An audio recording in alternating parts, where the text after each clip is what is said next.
გამარჯობა. მოკლედ დღეს თითქმის დავასრულეთ ამეების გათხრა. ესე გავთხარეთ. და ეხლა მალე დავიწყებთ იმას.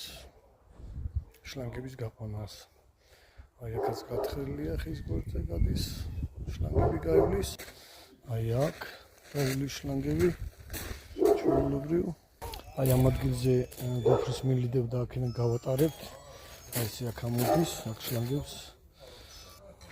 შემდეგ აქ ჩავსვათ SST-ებს. ესე ხეები დავდგეთ. აი აქ გაითხარა კიდე. აქაც SST-ები ჩადგება. 4 ცალი SST ჩადგება აქ. აქაც აქ 2 ცალი SST სპინდლერი ჩადგება აქ. ახლა დავიწყოთ უპირესწრების საწყობოს.